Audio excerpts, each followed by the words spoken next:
Where are you? Do you want to play hide and seek? I see you. Nem todo jogo é só diversão. Alguns escondem segredos, maldições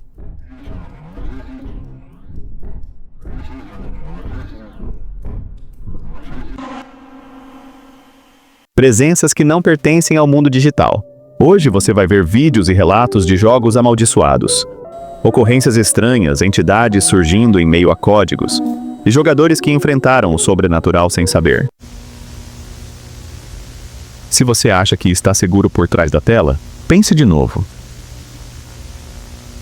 Hoje vamos explorar algumas histórias arrepiantes de videogames que são verdadeiramente perturbadoras. Em 1996, com o lançamento dos novos jogos Pokémon de Brady Green, algo sombrio aconteceu no Japão. Uma cidade escondeu um segredo terrível que passou despercebido por muitos. Levou crianças ao suicídio. Este jogo assumiu um tom muito sombrio. Para aqueles que não estão familiarizados com Pokémon, aqui está o que você precisa saber sobre essa história. Existe uma cidade chamada Lavender Town, essencialmente uma vila repleta de fantasmas. É praticamente um gigantesco cemitério de Pokémon, cercado por edifícios macabros.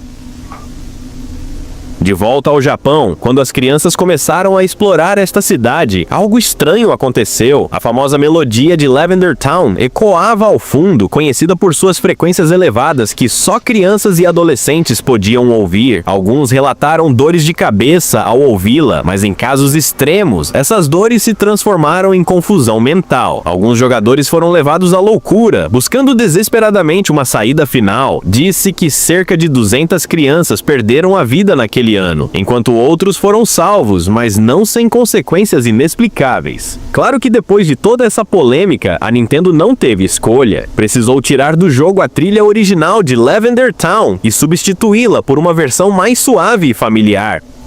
Mas é aí que a história ganha um novo capítulo, e talvez o mais bizarro de todos. O que pouca gente sabe é que anos depois, em 2010, alguém decidiu revisitar o enigmático caso da síndrome de Lavender Town. E o que essa pessoa fez foi simplesmente genial e perturbador. Ela aplicou um espectrograma na música original. Para quem não sabe, o espectrograma é como uma radiografia sonora. Ele transforma qualquer áudio em uma imagem, revelando detalhes escondidos nas variações de frequência e intensidade. E foi aí que veio a surpresa. Ao analisar o áudio da trilha antiga de Lavender Town, algo estranho e visualmente inquietante apareceu.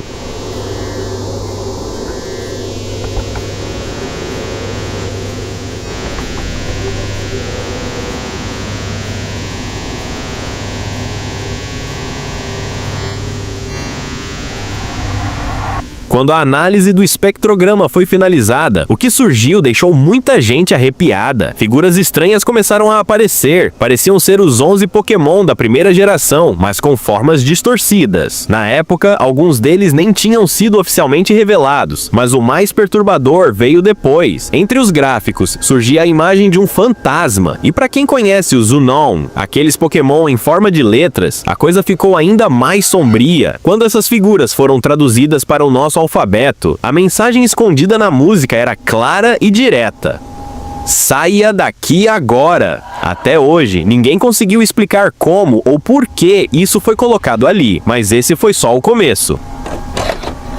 Existe outro mistério ainda mais bizarro, o de um jogo antigo e praticamente apagado da existência. Dizem que no final dos anos 80 surgiu um game chamado Paliluna, um jogo de aventura em texto, transmitido por disquetes, como era comum na época. Ele nunca foi famoso no mundo todo, mas era bem conhecido numa cidade da Califórnia. O curioso, ninguém sabe ao certo quem o criou ou quando exatamente ele foi lançado. É como se ele tivesse simplesmente aparecido. A lenda diz que Paliluna era um daqueles jogos em que você digita comandos e o jogo responde com textos. Algo bem básico, inspirado em títulos como Zork ou The Lurking Horror. Só que o clima era diferente, bizarro, inquietante. Ao iniciar o jogo, só aparecia uma tela preta com um texto simples e sinistro. Você está em um quarto escuro, a luz da lua brilha pela janela, há uma pá e uma corda no canto, existe uma porta ao leste. E aí vinha o primeiro comando, mas Paliluna Luna não dava dicas, nenhum tutorial, nada óbvio. Se o jogador errasse, era levado a mensagens enigmáticas e sem sentido, mas se ele acertasse o comando correto, uma nova tela aparecia. Receba sua recompensa. Pauli Luna sorri para você, você está em uma floresta. Existem estradas ao norte, oeste e leste. Dizem que poucos conseguiram passar dessa segunda fase, mas os que conseguiram entraram em desespero e a história por trás desse jogo ficou ainda mais sombria.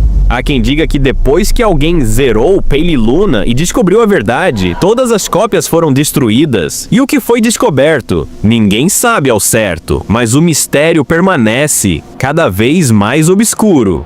Às vezes as pessoas achavam Pauli Luna só mais um jogo quebrado ou mal feito e jogavam fora sem pensar duas vezes. Afinal, travava toda hora, reiniciava o PC, não tinha instruções claras. Mas a verdade é que o jogo estava escondendo algo muito pior. Na segunda fase, se você escolhesse qualquer direção que não fosse o norte, o jogo dizia algo bizarro, tipo seu sangue congela, e te forçava a reiniciar tudo. E naquela época, ligar um computador de novo era uma tortura de tão lento. Se por acaso você persistisse e avançasse, a terceira tela surgia, mas com o mesmo texto da anterior. Isso fazia os jogadores testarem comandos por horas, digitando todo tipo de combinação. Nada parecia funcionar. Só que aí vinha o detalhe sinistro. Se você escrevesse comandos usando itens da primeira tela, como usar corda ou usar pá, o jogo respondia com frases enigmáticas como "isso já foi feito" ou "não aqui". Era frustrante e desesperador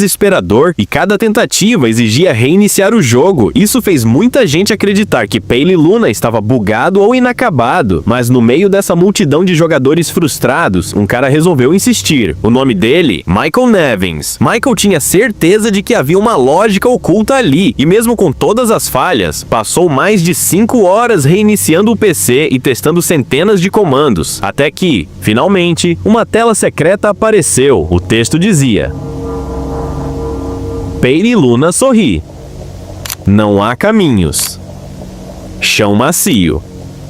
A lua sorri largamente. Intrigado, Michael continuou tentando novos comandos. Após mais uma hora quebrando a cabeça, digitou: cavar buraco, jogar corda, enterrar.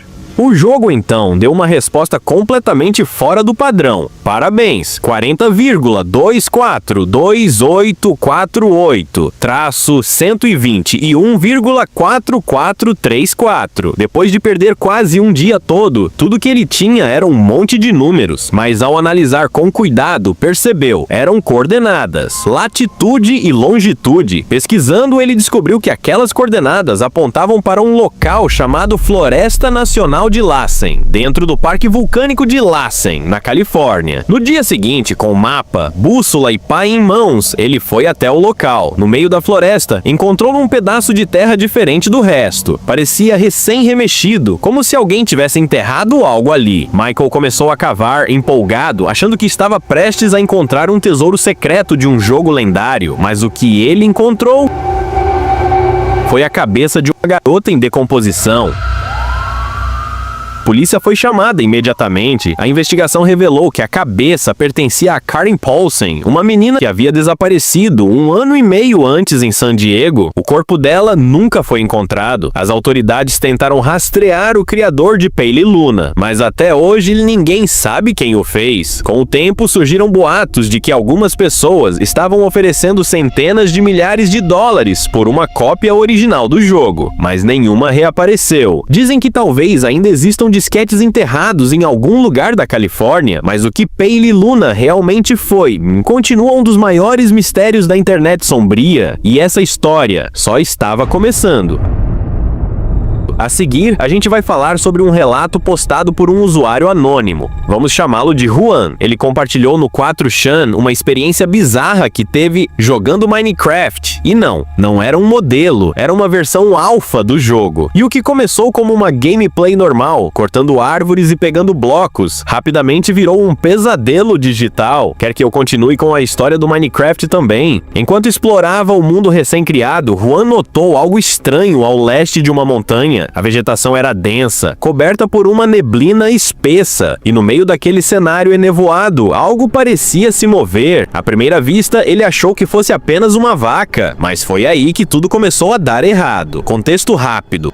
O PC de Juan era bem modesto, com gráficos no mínimo. O jogo mal carregava as texturas à distância e a renderização era lenta. Mesmo assim, ele decidiu se aproximar, achando que poderia matar o mob e coletar algo útil. Mas à medida que caminhava por entre as árvores, percebeu que não era uma vaca, era alguém. Uma figura parada, com a skin padrão do Steve, mas com algo perturbador. Olhos completamente brancos, vazios. E o pior de tudo, era um mundo single player. Ninguém mais deveria estar ali, nem mesmo uma etiqueta com o nome de jogador aparecia sobre a cabeça daquela figura. Ela apenas olhava para Juan através da neblina, por alguns segundos. Depois, correu para o meio da floresta e desapareceu. Juan tentou seguir. Começou uma espécie de perseguição, desesperado para descobrir quem ou o que era aquilo, mas não encontrou nada. Sumiu sem deixar rastros. Ele tentou voltar ao jogo normalmente, mas logo começou a notar coisas ainda mais bizarras.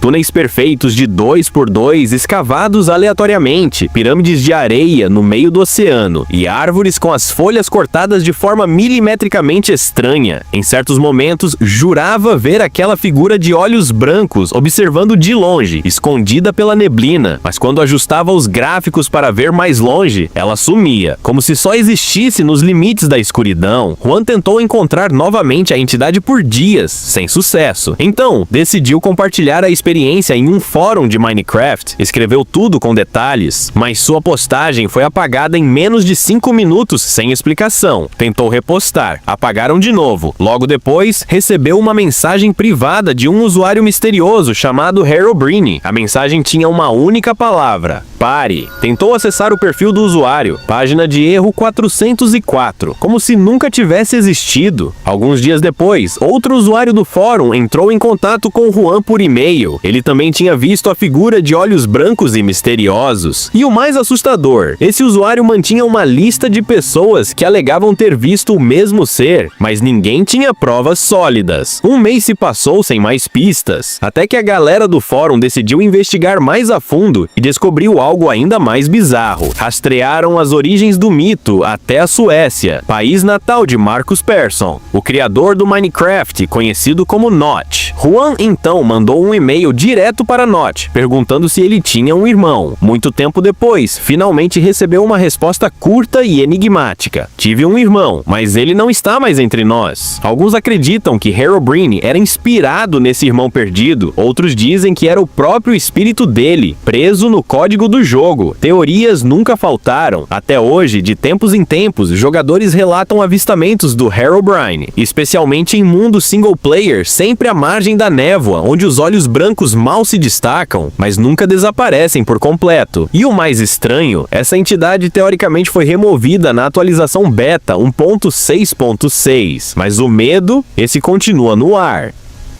Quer que eu continue com a história do cartucho de Godzilla agora? A luta mal começou e o contador dizia que tudo terminaria em 40 segundos. Mas 5 minutos se passaram e o confronto ainda rolava intenso. Algo estava errado. Logo depois, o nível travou e começou a piscar com pixels vermelhos estranhos pela tela. Desconfiado, Zack tirou o cartucho para limpar. Quando voltou ao jogo, percebeu que um novo chefe havia surgido em Marte, mas esse chefe nunca existiu na versão original do jogo. Ele pensou: será que esse cartucho é um protótipo antigo?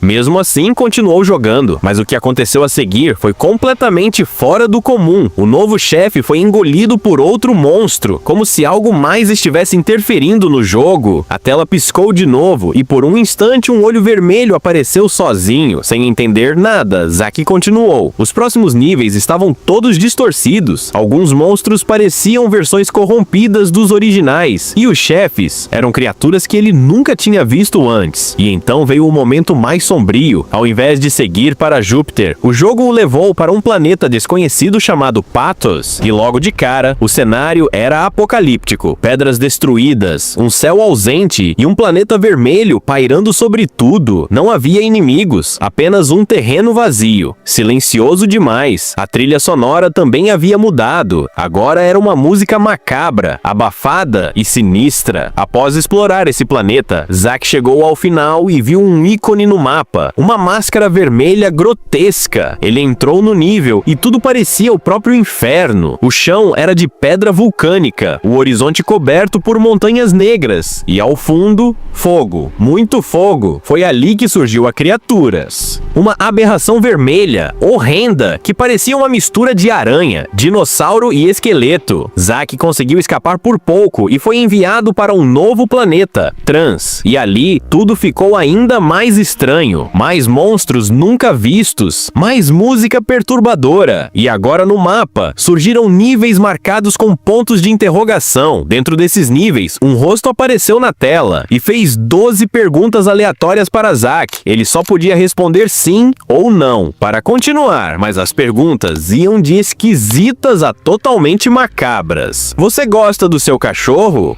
Você confia no presidente? E então, você sente prazer em machucar as pessoas? A expressão do rosto mudava de acordo com as respostas. Era como se o jogo estivesse julgando ele. Zack avançou até que chegou novamente ao planeta da criatura vermelha. Só que dessa vez, o nível tinha obstáculos. Era como um desafio de parkour, mas macabro, com a besta o perseguindo o tempo todo. Ele quase escapou, quase, mas perto do fim gritou: "Não, dessa vez não." E essa foi a pior decisão.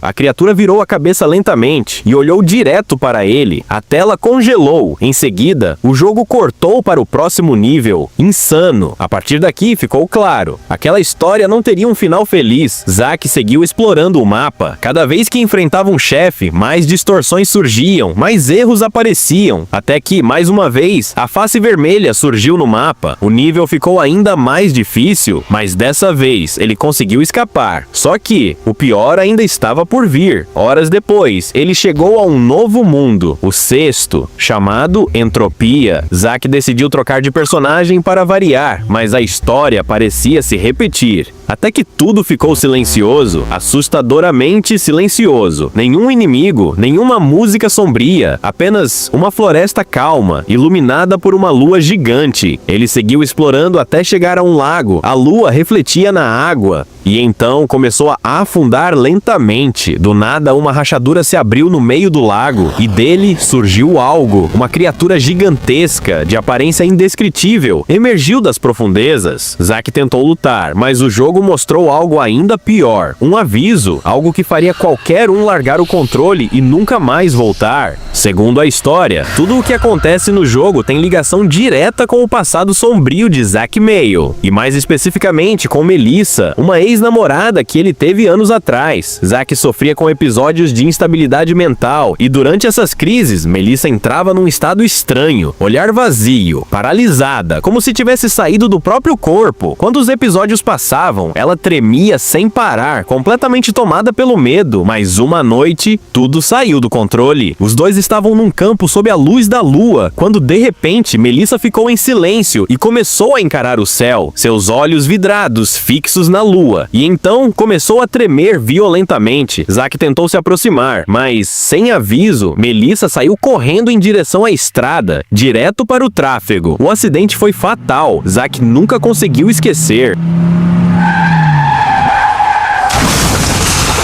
E ao que tudo indica, o cartucho que ele jogava guardava muito mais do que apenas um jogo. Os nomes dos planetas nos níveis, eles não eram aleatórios. Patos fazia referência à dor emocional. Francia sugeria um estado de dissociação.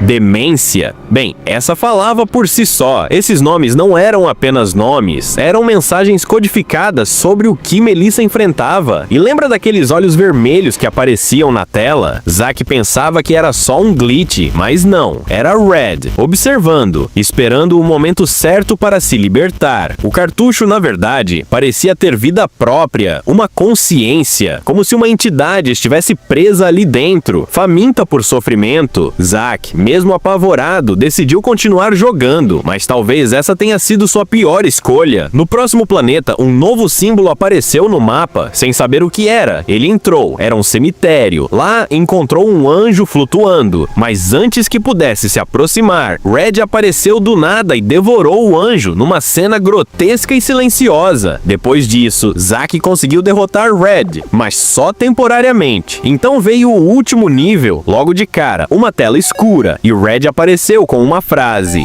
"Você já sabe quem sou." E então, algo ainda mais bizarro aconteceu. O jogo pediu para Zack pular várias sequências, como se quisesse forçá-lo a atravessar uma série de monstros e visões perturbadoras, cada uma pior do que a anterior. O planeta final era o mais sombrio de todos. No confronto final com Red, Zack começou a sentir a dor na vida real. Isso mesmo, cada ataque que sofria no jogo causava uma dor física indescritível. Seu corpo não respondia. A única opção era vencer ou morrer. Zack então mandou seus últimos personagens para a batalha, um por um, mas Red matava todos com crueldade, até que, num último esforço, ele lançou Godzilla, sua carta final. Foi quando a verdade veio à tona. Apareceu um texto na tela: "Eu matei Melissa. Simulation." Red era a manifestação da doença de Melissa, ou pior, era a própria entidade que a enlouqueceu. De alguma forma, tudo foi armazenado naquele cartucho, como se o jogo tivesse sido feito especialmente para Zack. Desesperado, Zack tentou vencer, mas Red abriu a boca, revelando um vazio grotesco, e devorou Godzilla por completo. Parecia o fim, mas então, o anjo do cemitério reapareceu. Ele revelou a Zack que era, na verdade, o espírito de Melissa, e que Red a mantinha presa naquele plano, impedindo-a de descansar em paz. Disse que, se Zack não a libertasse, ele acabaria tendo o mesmo destino. O anjo então desapareceu, mas antes entregou a Zack um novo personagem. Com ele, Zack voltou para enfrentar Red uma última vez. A batalha foi intensa, mas no final, ele conseguiu vencer. A tela escureceu. Zack foi levado de volta ao cemitério. Melissa apareceu uma última vez e sorriu. "Agora eu posso descansar em paz." Semanas depois, Zack fez uma última postagem. Disse que tentou destruir o cartucho, mas não conseguiu, porque toda vez que pensava em Melissa, algo o impedia. A única saída? Colocar o cartucho à venda na internet.